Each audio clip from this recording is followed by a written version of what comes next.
आज जो हमारा टॉपिक है वो है सिटीजनशिप। ये हमारी हिस्ट्री की जो सीरीज़ हमने स्टार्ट की थी उससे बिल्कुल अलग है, ये पॉलिटी का टॉपिक है। हिस्ट्री की सीरीज़ तो चलती रहेगी, लेकिन एक सिर्फ टॉपिक जो है वो मैं आपको पॉलिटी का पढ़ाने वाली हूँ। वो इसलिए क्योंकि बच्चे, बहुत से स्टूडेंट्स मुझे जो है वो डिमांड कर रहे थे काफ़ी टाइम से कि मैम सिटीजनशिप जो है वो प्लीज़ आप पढ़ा दीजिए, क्योंकि वो थोड़ा सा ट्रिकी है। प्लस उसकी अगर हम आज के सिनेरियो में देखें तो एग्जामिनेशन पॉइंट ऑफ व्यू से बहुत इंपॉर्टेंट है। इंपॉर्टेंट क्यों है? सबसे पहले तो जो 2019 में सिटीजनशिप अमेंडमेंट एक्ट हुआ है, उसके बाद बहुत से चेंजेस और बहुत से हमने प्रोटेस्ट भी इंडिया में देखे, तो वो रेलिवेंट हो जाता है। प्लस इसके साथ बहुत से एसोसिएटेड और भी बहुत से चीज़ें हैं, जैसे लाइक एनआरसी है, एनपीआर है, उसके बाद ओवरसीज सिटीज़न ऑफ इंडिया, उसके बाद पीआईओ है, तो एनआरआई, तो बहुत सी चीज़ें हैं जो मैं आपको इस पूरी वीडियो में जो है वो समझाने वाली हूँ। तो आज हम स्टार्ट करेंगे सिटीजनशिप। जब भी आप पॉलिटी का कोई भी टॉपिक उठाते हैं तो मेक इट श्योर कि आप उसकी टेक्निकलिटीज़ को पकड़ें। कंसेप्ट तो आपको खुद ही समझ आ जाएंगे अगर आप उसकी टेक्निकलिटीज़ को पकड़ोगे। तो सबसे पहले सिटीजनशिप जब आप स्टार्ट करोगे तो आपको उसकी मीनिंग पता होना चाहिए कि सिटीजनशिप होता क्या है। तो सिटीजनशिप बेसिकली क्या है कि it signifies relationship between state and individual. मतलब कि स्टेट और इंडिविजुअल का रिलेशनशिप क्या है उसको सिग्निफाई करता है सिटीजनशिप। तो उसके लिए ज़रूरी है कि आपको ये पता होना चाहिए कि स्टेट किसको बोला जाता है। आप सब ने फंडामेंटल राइट्स पढ़ा है और आर्टिकल 12 पढ़ा है, उसमें आपको पता है कि स्टेट की डेफिनेशन क्या होती है। फिर भी मैं आपको थोड़ा सा ब्रीफ कर देती हूँ यहाँ पे कि स्टेट का मतलब है यहाँ पे executive and legislative of union and state, plus local bodies like panchayat, municipalities, boards, associations, ये सब जो है that is the part of the state, plus statutory और non statutory bodies like LIC, ONGC, ये सब जो हैं ये स्टेट की डेफिनेशन के अंडर आते हैं। नेक्स्ट आ जाता है कि मैंने आपको बोला कि इंडिविजुअल सिग्निफाई करता है relationship between state and individual. Individual कौन है? इंडिविजुअल मतलब किसी भी मॉडर्न डेमोक्रेटिक सेटअप के अंदर दो टाइप के पीपल होते हैं, एक होते हैं सिटीजन्स और एक होते हैं एलियंस। तो सिटीजन सबसे पहले हम समझने की ये कोशिश करते हैं कि क्यों हम किसी भी इंडिविजुअल को उस पर्टिकुलर कंट्री का सिटीजन कहते हैं। सबसे पहले कि ही और she is the full member of the country, plus they owe to allegiance to that country. क्या मतलब है अब इसका? फुल मेंबरशिप का क्या मतलब है? सबसे पहले आप ये समझिए कि full membership of the country, इसका ये मतलब है कि वो उस कंट्री के जितने भी पॉलिटिकल, इकोनॉमिकल और सोशल राइट्स जो हैं उनको एंजॉय करेंगे, इंक्लूडिंग फंडामेंटल राइट्स। और अगर हम इंडियन कॉन्स्टिट्यूशन की बात करें तो सारे जितने भी फंडामेंटल राइट्स हैं वो इंडिया के सिटीजन्स जो हैं वो एंजॉय करते हैं, लेकिन कुछ ऐसे राइट्स हैं जो एक्सक्लूसिवली सिर्फ और सिर्फ इंडियन सिटीजन्स जो हैं उनको एंजॉय करते हैं, बिकॉज वो उसके फुल मेंबर हैं, इस कंट्री के फुल मेंबर हैं। तो वो कौन कौन से राइट्स हैं? जैसे फॉर एग्जाम्पल आर्टिकल 15 मतलब it is a right against discrimination, article 16, article 19, article 18(2) that is also a fundamental right जो कि सिर्फ एक्सक्लूसिवली सिटीजन्स जो है वो एंजॉय करते हैं। उसके बाद आर्टिकल 29 एंड आर्टिकल 30। तो समझ आ गया आपको कि फुल मेंबरशिप का मतलब ये है कि वो जितने भी पॉलिटिकल, इकोनॉमिक, सोशल राइट्स के साथ साथ फंडामेंटल राइट्स और एक्सक्लूसिवनेस जो है फंडामेंटल राइट्स की वो मैंने आपको बता दी वो किन आर्टिकल्स के साथ है। इसके अलावा वो कॉन्स्टिट्यूशनल पोस्ट एक्वायर कर सकते हैं लाइक प्रेसिडेंट, वाइस प्रेसिडेंट, जजेस of the supreme court and high court etcetera. ऐसी बहुत सी चीज़ें हैं जो कॉन्स्टिट्यूशनल पोस्ट वो एक्वायर कर सकते हैं। उसके अलावा वो इलेक्शन कंटेस्ट कर सकते हैं, they are liable to contest elections in the country, plus they also have the voting rights. तो ये हो गया कि फुल मेंबरशिप जो जिनके पास होती है उनको हम सिटीजन्स कहते हैं, और वो फुल मेंबरशिप क्या है। नेक्स्ट है कि they owe to allegiance to the country. इस वर्ड का मतलब है कि being a citizen of India, plus अगर आप राइट्स भी यहाँ पे इंजॉय कर रहे हो तो आपकी कुछ ड्यूटीज बनती हैं। वो ड्यूटीज जैसे fundamental duties under part 4A of the constitution, जो भी फुल मेंबर होगा उसको ये चीज़ें फंडामेंटल ड्यूटीज माननी पड़ेंगी। जो भी लॉ ऑफ लैंड है उसको मानना पड़ेगा। तो ये जितना भी मैंने आप लोगों को ये जितना फ्लो चार्ट करवाया है, ये सिर्फ एक डेफिनेशन को जो है वो डिफाइन करता है, और वो है कि citizenship means it signifies the relationship between state and individual. तो डेफिनेशन आपको समझ आ गई। अब नेक्स्ट आ जाता है एलियंस, कि एलियंस के हमने बार बार हम वर्ड यूज कर रहे हैं एलियंस, तो प्लीज इसको आप वो एलियंस मत समझना जो यूएफओ के थ्रू इंडिया में डिफरेंट कंट्रीज में उतरते हैं। तो उन एलियंस का ना तो पता है और ना ही मैं वहां पे पढ़ाने वाली हूँ। ये वो एलियंस है, बेसिकली एलियंस का मतलब होता है फॉरेनर्स।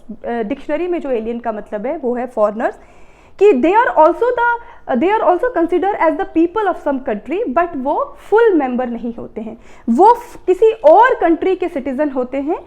और ये जो एलियंस है ये दो टाइप के होते हैं, एक होते हैं फ्रेंडली एलियन और एक होते हैं एनिमी एलियंस। फ्रेंडली एलियंस वो होते हैं जिनके उन कंट्रीज के सब्जेक्ट जिनके साथ इंडिया जो है वो कॉर्डियल रिलेशनशिप में यानी अच्छे रिलेशनशिप में है, और एनिमी एलियंस वो होते हैं जो जिन कंट्रीज के साथ इंडिया एट वॉर में है या इंडिया के उनके साथ अच्छे रिलेशंस नहीं हैं। But that does not mean कि ये लोग जब इंडिया में आते हैं किसी भी पर्पस के लिए, चाहे एजुकेशन पर्पस के लिए, चाहे किसी जॉब के लिए, चाहे किसी कंपनीज के थ्रू या घूमने के थ्रू, तो वो यहाँ पे फंडामेंटल राइट्स को या बाकी राइट्स को जो है वो एंजॉय नहीं कर सकते। वो भी बहुत से राइट्स एंजॉय करते हैं but all the rights enjoy नहीं करते। लेकिन इन दोनों में भी एक डिफरेंस है कि एनिमी एलियंस और फ्रेंडली एलियंस में क्या डिफरेंस है। तो एक सिंपल आर्टिकल का डिफरेंस है, वो है आपका आर्टिकल 22, कि जो एनिमी एलियंस है वो इस आर्टिकल को एंजॉय नहीं करते हैं, यानी कि वो protection against arrest and detention जो है उसको वो लोग एंजॉय नहीं करते हैं। दैट मीन्स क्या हो गया, ये जो फंडामेंटल राइट है ये बेसिकली राइट नहीं है, ये प्रोटेक्शन है। प्रोटेक्शन क्या है कि अगर किसी को अरेस्ट कर लिया जाता है तो उसके बाद आपको उसके ऊपर प्रोटेक्शन मिलती है कि आपको 24 आवर्स के अंदर मजिस्ट्रेट के सामने लेके जाना है, आप अपना लॉयर जो है वो अपने मर्जी से लॉयर कर सकते हो। तो ये चीज़ें जो हैं वो एनिमी एलियंस जो हैं वो यहाँ पे एंजॉय नहीं करते, सिर्फ ये एक डिफरेंस है। अब आ जाता है कंसेप्ट कि किन प्रिंसिपल्स के बेसिस पे सिटीजनशिप ग्रांट की जाती है। बहुत बार मैंने देखा है कि प्रिंसिपल्स बच्चों को पता नहीं होती कि किन प्रिंसिपल्स के बेसिस पे सिटीजनशिप ग्रांट की जाती है।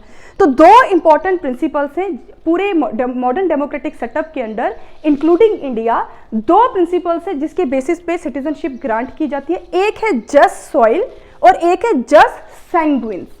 जस्ट सॉइल का मतलब होता है on the basis of birth, कि आप किसी कंट्री में पैदा हो रहे हैं इसलिए आपको वहां की क्या मिल रही है, सिटीजनशिप मिल रही है।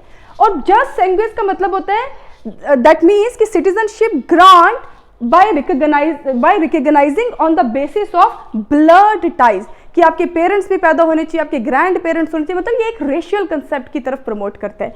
जब ओरिजिनल कॉन्स्टिट्यूशन बनाया गया था, यानी हमारी कॉन्स्टिट्यूएंट असेंबली ने जस्ट सॉइल के कंसेप्ट को एक्सेप्ट किया था वाइल ग्रांटिंग सिटीजनशिप, और जस्ट सैंग्विन्स को नहीं एक्सेप्ट किया गया था। But with the passage of time बहुत सी अमेंडमेंट्स हुई हमारे सिटीजनशिप एक्ट में, और उसके बाद इंडिया ने जो है वो जस्ट सैंग्विन्स को भी क्या करना शुरू कर दिया, एक्सेप्ट करना शुरू कर दिया। अभी आपको शायद ये जस्ट सॉइल और जस्ट सैंग्विन्स का कंसेप्ट समझ नहीं आएगा। आप यहाँ पे सिंपल ये याद रख लीजिएगा कि दो प्रिंसिपल्स होते हैं जिसके थ्रू सिटीजनशिप को ग्रांट किया जाता है। ये जो है कंसेप्ट, ये सबसे लास्ट जब हमारी क्लास खत्म होगी वहां पे अमेंडमेंट्स के थ्रू मैं आपको समझाऊंगी। अब आ जाता है प्रोविजंस क्या है, कि किन प्रोविजंस के अकॉर्डिंगली इंडिया में सिटीजनशिप मिलती है। तो एक है कॉन्स्टिट्यूशनल प्रोविजंस और एक है सिटीजनशिप एक्ट 1955। तो आज हम सिर्फ पढ़ेंगे कॉन्स्टिट्यूशनल प्रोविजन, कि इंडिया का जो ओरिजिनल कॉन्स्टिट्यूशन है उसमें किस तरीके से सिटीजनशिप जो है वो प्रोवाइड करवाई गई है। लेकिन ये जो कॉन्स्टिट्यूशनल प्रोविजंस हैं ये इलेबोरेटिव नहीं है, ये बहुत ही ज़्यादा जो है वो मतलब कम चीज़ों के बारे में बताते हैं। ये सिर्फ एक्विजिशन के बारे में बताते हैं कि इंडिया की सिटीजनशिप को कैसे एक्वायर करना है, प्लस ये एक पर्टिकुलर डेट की बात करते हैं कि 26 जनवरी 1950, यानी जब कमेंसमेंट ऑफ कॉन्स्टिट्यूशन, जब इंडिया का कॉन्स्टिट्यूशन जो है वो स्टार्ट हुआ था, ये सिर्फ तब तक के उस टाइम तक की सिटीजनशिप को कैसे एक्वायर करना है उसके बारे में बताते। दैट मीन्स कि ये बिल्कुल चुप हैं किसको लेके, लॉस ऑफ सिटीजनशिप को लेके। तो उसके लिए क्या किया गया, उसके लिए सिटीजनशिप एक्ट बनाया गया, वो मैं आपको बाद में पढ़ाऊंगी। अभी हम फोकस करते हैं सिर्फ किस पे, कॉन्स्टिट्यूशनल प्रोविजन से। सबसे पहली बात कि कॉन्स्टिट्यूशनल प्रोविजन परमानेंट नहीं है, और दूसरा ये इलेबोरेटिव भी नहीं है। इलेबोरेटिव क्यों नहीं है, क्योंकि ये सिर्फ और सिर्फ किसकी बात कर रहे हैं, एक्विजिशन की बात करें, और वो भी on the date of commencement of the constitution. तो अब आप समझिए, तो अगर ये कॉन्स्टिट्यूशन का प्रोविजन है तो इसके आर्टिकल्स होंगे। तो article 5 to 11 under part 2 of the constitution deals with the citizenship. ठीक है, कि सिटीजनशिप के साथ आर्टिकल 5 to 11 और पार्ट 2 जो है वो डील करता है। अब आ जाता है आर्टिकल, इन आर्टिकल्स के बारे में हम पढ़ते हैं। तो आर्टिकल 5 से लेके तो आर्टिकल 8 जो है वो कैटेगरी ऑफ पीपल को डिफाइन करता है। बहुत बार मैंने देखा कि यहाँ पे आके बच्चे कंफ्यूज हो जाते हैं, तो आपको इसको मैंने बहुत इलेबोरेटिवली इसको मैं आपको बताऊंगी। इसको बस ध्यान से आप समझिए कि आर्टिकल 5 और आर्टिकल 5 से 8 जो है वो कैटेगरी ऑफ पीपल की बात करता है कि किन कैटेगरी के लोगों को इंडिया में सिटीजनशिप मिलेगी अंडर कॉन्स्टिट्यूशनल प्रोविजंस। ठीक है, लेकिन यहाँ पे एक चीज याद रखनी है कि ये वही लोग हैं जो 26 जनवरी 1950 से पहले पैदा हुए हैं। ठीक है, तो पहला आर्टिकल 5 जो है वो डोमिसाइल की कैटेगरी के लोगों के बारे में बात कर रहा है। डोमिसाइल क्या, कि उनका यहाँ पे कोई रेजिडेंट यानी इंडिया में कोई रेजिडेंट है, प्लस वो बोर्न हुए होंगे, तो उनको इंडिया की क्या मिल जाएगी, सिटीजनशिप मिल जाएगी। लेकिन बिफोर 26 जनवरी 1950 से पहले अगर वो उनका कोई डोमिसाइल है इंडिया में, प्लस वो इंडिया में बॉर्न हुए हैं, तो उनको क्या मिल जाएगी, सिटीजनशिप। इसी के अंदर दूसरा कंसेप्ट जो है वो ये कहता है, क्योंकि हम डोमिसाइल पे फोकस कर रहे हैं, यहाँ पे कैटेगरी डोमिसाइल की है, तो सेकंड चीज कहता है कि हाँ ठीक है उनका डोमिसाइल है लेकिन वो बॉर्न नहीं हुए, तो उस कैटेगरी में हम क्या करेंगे। तो इस पे कॉन्स्टिट्यूशन कहता है कोई बात नहीं, हम क्योंकि ये कैटेगरी ही सिर्फ डोमिसाइल की है तो हम उसी पे फोकस करेंगे। अगर डोमिसाइल है आपका और आप बॉर्न नहीं हुए हैं, तो उस केस में ईदर ऑफ योर पेरेंट्स यानी या तो आपके फादर या तो आपकी मदर जो है वो इंडिया में क्या होने चाहिए, बॉर्न होने चाहिए, तो आपको क्या मिल जाएगी, सिटीजनशिप। ठीक है, तो पहली कैटेगरी डोमिसाइल के अंडर क्या है कि डोमिसाइल भी प्लस बॉर्न भी। सेकंड कैटेगरी क्या है कि डोमिसाइल है बट आप बॉर्न नहीं हुए, तो क्या होगा, तो कुछ नहीं होगा। अगर आपके parents either of your parents, either your mother और your father, if they born in India, तब भी आपको इंडिया की सिटीजनशिप मिलेगी। और इवन थर्ड कैटेगरी भी है। थर्ड कैटेगरी ये है कि अगर आप डोमिसाइल बेस है तो ऑब्वियसली बात है आपका रेजिडेंट होना चाहिए। अगर परमानेंट रेजिडेंट नहीं भी है, आप ऑर्डिनरीली रेजिडेंट भी हो। ऑर्डिनरी रेजिडेंट के 2 क्राइटेरिया होते हैं, वो मैं आपको जब ये सिटीजनशिप खत्म हो जाएगी ये क्लास, तो मैं आपको PIO का डिफरेंस, ऑर्डिनरी रेजिडेंशियल क्या, ऑर्डिनरी रेजिडेंट क्या होता है, उसके बाद ओवरसीज सिटीजन ऑफ इंडिया क्या होता है, NRIs क्या होता है, ये पूरी क्लास में आपको बताऊंगी। आप यहाँ पे सिर्फ फोकस कीजिए इस बात पे कि उन्होंने कहा कि अगर परमानेंट रेजिडेंट भी नहीं है तो भी चलेगा, आप ऑर्डिनरी रेजिडेंट हो यानी, लेकिन फिर उसके लिए आपको क्या करना पड़ेगा कि जब कमेंसमेंट ऑफ द कॉन्स्टिट्यूशन हुआ था और आपने जब एप्लीकेशन भरी है, तो उससे 5 साल पहले यानी कमेंसमेंट ऑफ कॉन्स्टिट्यूशन यानी 45 से लेके 1945 से 1950 तक अगर आप ऑर्डिनरली रेजिडेंट भी हो, तो भी आपको क्या मिल जाएगा, इंडिया की सिटीजनशिप मिल जाएगी। ठीक है, तो समझ आ गया। डोमिसाइल यहाँ पे कैटेगरी क्या है, कैटेगरी है डोमिसाइल। अगर आप डोमिसाइल है तो भी चलेगा, आप बॉर्न हुए तो भी चलेगा, लेकिन आप सिर्फ डोमिसाइल हो, बॉर्न नहीं हो तो भी चलेगा। आपके सिर्फ parents, either of the parents से होने चाहिए आपके इंडिया के सिटीजन, और प्लस नॉट सिटीजन, बर्थ होना चाहिए, और प्लस ऑर्डिनरी रेजिडेंट्स जो हैं उनको भी यहाँ पे क्या मिल जाएगी, सिटीजनशिप। नेक्स्ट आता आर्टिकल 6। आर्टिकल 6, जैसे कि इंडिया जो है वो पार्टीशन हो गया था, इंडिया का पार्टीशन हो गया था 1947 में, और एक पार्ट, एक इंडियन डोमिनियन और एक पाकिस्तान डोमिनियन। तो जो पाकिस्तान में रहने वाले लोग थे उनको बोला गया कि भाई जो जहां जाना चाहता है, वो पाकिस्तान से लोग इंडिया में आ रहे थे और इंडिया से पाकिस्तान में जा रहे थे।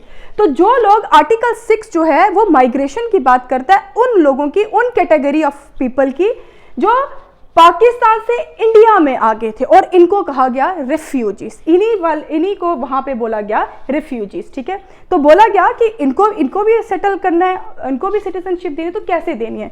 तो उन्होंने कहा कि जो भी लोग पाकिस्तान से इंडिया में आए थे उनको भी सिटीजनशिप मिलेगी अगर वो खुद या फिर उनके पेरेंट्स या फिर उनके ग्रैंड पेरेंट्स बॉर्न हैं अनडिवाइडेड इंडिया में। अनडिवाइडेड इंडिया मतलब पाकिस्तान, इंडिया, बांग्लादेश, ठीक है, कि यहाँ पे अगर उनके वो खुद बॉर्न हुए हैं या उनके पेरेंट्स बॉर्न हुए या उनके ग्रैंड पेरेंट्स भी इवन बॉर्न हुए, तो उस केस में उनको क्या मिल जाएगी, इंडिया की सिटीजनशिप मिल जाएगी। लेकिन यहाँ पे एक चीज याद रखने की जरूरत है, वो है डेट, कि जुलाई 1948 जुलाई 1948 जो है, उससे पहले अगर कोई भी इंडिया में पाकिस्तान से उठ के इंडिया में आए, उसको ऑटोमेटिकली क्या मिल जाएगी, सिटीजनशिप मिल जाएगी। लेकिन उसके बाद अगर कोई आया है तो उसको रजिस्ट्रेशन करवानी पड़ेगी, उसको 6 मंथ्स तक इंडिया में रह के, इंडिया में उसका 6 मंथ्स तक उसको रिजाइड करना है और फॉर्म भरना है, और उसके बाद 6 महीने के बाद उसको क्या मिल जाएगी,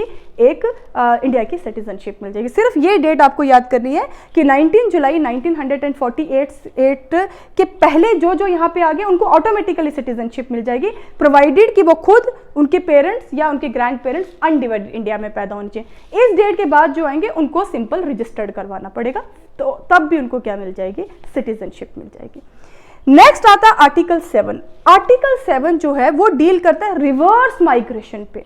रिवर्स माइग्रेशन का मतलब क्या है कि वो लोग जो पहले इंडिया में रहते थे और फिर वो पाकिस्तान चले गए 1 मार्च 1947 के बाद, ये डेट इंपॉर्टेंट है, 1 मार्च 1947 के बाद जो भी लोग इंडिया में रहते थे और वो कहाँ चले गए, पाकिस्तान चले गए, लेकिन उसके बाद वो दोबारा कहाँ पे आ गए, इंडिया में आ गए, तो उनको रीसेटल करना है। वर्ड आपको समझ आने चाहिए, यहाँ पे हम उनको सेटल कर रहे थे आर्टिकल 6 के अंडर, लेकिन यहाँ पे उनको रीसेटल कर रहे थे क्योंकि वो पहले ही सेटल थे और फिर चले गए, दोबारा आ गए, तो अब उनको रीसेटल करना है, ठीक है। तो इसीलिए इसको हमने रिवर्स माइग्रेशन बोला। और रिवर्स माइग्रेशन के अंडर यहाँ पे कोई ज्यादा तामझाम नहीं है, यहाँ पे सिंपल ये है, आपको भी क्या मिल जाएगी, अगर आपको रीसेटल होना है तो आपको भी इंडिया में आराम से सिटीजनशिप मिल जाएगी, प्रोवाइडेड कि एप्लीकेशन फॉर्म भरने से 6 महीने पहले तक, 6 महीने तक इस पीरियड में आपको इंडिया में रहना है, रिजाइड करना है, आपको क्या मिल जाएगी, सिटीजनशिप मिल जाएगी, ठीक है। नेक्स्ट आ गया आर्टिकल 8। आर्टिकल 8 सबसे इजी आर्टिकल है क्योंकि ये ओवरसीज इंडियंस की बात कर रहे हैं। ओवरसीज इंडियंस का मतलब है कि वो लोग जो उस टाइम पे अनडिवाइडेड इंडिया में नहीं रह रहे थे, यानी पाकिस्तान में नहीं रह रहे थे, इंडिया में नहीं रह रहे थे, बांग्लादेश में नहीं रह रहे, वो कहीं बाहर किसी कंट्री में रह रहे थे। जैसे बहुत से इंडियंस थे जो साउथ अफ्रीका में रह रहे थे, वेस्ट कोस्ट अमेरिका के वेस्ट कोस्ट में, कैलिफोर्निया, बहुत जगहों पर इंडियंस रह रहे थे। तो उनका क्या, तो उन्होंने कहा सिंपल उनको भी सिटीजनशिप मिल जाएगी, चाहे वो application before the commencement of the constitution भरे, चाहे after the commencement of constitution बने। सिंपल वो उनके जो ग्रैंड पेरेंट्स हैं वो बॉर्न होने चाहिए इन अनडिवाइडेड इंडिया में। अगर वो बॉर्न है तो उस केस में उनको जो इंडियन कंसुलर है, यानी इंडिया की जो एम्बेसी है, वहां जाके अपने आप को रजिस्टर्ड करवाना है, उनको क्या मिल जाएगी, सिटीजनशिप मिल जाएगी, ठीक है। तो ये आर्टिकल 5, 6, 7, 8 कैटेगरी ऑफ पीपल को डिफाइन करता है। अब आ जाता है आर्टिकल 9। आर्टिकल 9 जो है वो बात करता है डुअल सिटीजनशिप को डिस्कार्ड करने की। ये यहाँ पे लॉस ऑफ सिटीजन की बात नहीं कर रहा है, ये सिर्फ ये कह रहा है कि अगर किसी भी इंडिविजुअल ने किसी और कंट्री की वॉलंटरली क्या कर ली है, सिटीजनशिप ले ली है, तो उसकी सिटीजनशिप जो है वो यहाँ पे खत्म हो जाएगी। क्यों? क्योंकि इंडियन कॉन्स्टिट्यूशन डुअल सिटीजनशिप नहीं देता है, उसको डिस्कार्ड करता है। अगर आप कभी क्वेश्चन आ सकता है कि ऐसा कौन सा पर्टिकुलर आर्टिकल है जो डायरेक्टली या इनडायरेक्टली डुअल सिटीजनशिप को डिस्कार्ड करता है, तो आंसर इज आर्टिकल 9, ठीक है। नेक्स्ट आ गया आर्टिकल 10। आर्टिकल 10 कहता है, एक बहुत इंपॉर्टेंट वर्ड है, deemed to be citizen of India. Deemed to be citizenship of India, citizen of India का मतलब है कि एक बार आपको इंडिया की सिटीजनशिप मिल गई तो बार बार जाके आपको रजिस्ट्रेशन करवाने की या बार बार जाके गवर्नमेंट को बोलने की जरूरत नहीं है, कि फॉर्म भरने की जरूरत नहीं है। मिल गई तो आप एक ही बार इंडिया के सिटीजन बन गए, वो जिंदगी भर आप बने रहोगे, प्रोवाइडेड क्या है कि to the provisions of law made by parliament, कि पार्लियामेंट की तरफ से ऐसे कोई लॉ चेंज ना हो, तो उस केस को छोड़ के बाकी आप एक बार अगर इंडिया के सिटीजनशिप मिल गई तो बार बार आपको रजिस्ट्रेशन करवाने की जरूरत नहीं है। और आर्टिकल 11 क्या कहता है? आर्टिकल 11 जो है वो कह रहा है कि भाई कॉन्स्टिट्यूशन प्रोविजन के अकॉर्डिंगली एलैबोरेटिव प्रोविजंस नहीं है हमारे, इसीलिए हम ये जो रिस्पॉन्सिबिलिटी है हम किसको देते हैं, पार्लियामेंट को। पार्लियामेंट को हम एम्पावर्ड करते हैं कि वो अंडर आर्टिकल 11 एक इलेबोरेटिव प्रोविजंस बनाए सिटीजनशिप को लेके। तो उसी को लेके जो पार्लियामेंट ऑफ इंडिया है उसने 1955 में सिटीजनशिप एक्ट निकाला 1955, जिसमें इलेबोरेटिव फंक्शंस थे, जो एक्विजिशन की बात भी करता है और लॉस ऑफ सिटीजनशिप की भी बात करता है। और उसको बहुत बार बाद में फर्दर अमेंड किया गया बाय 1986 में, 1992 में, and then 2005, 2015 and the most important 2019। ये सारी अमेंडमेंट्स मैं आपको डिटेल में पढ़ाऊंगी, including citizenship act 1955। Thank you so much.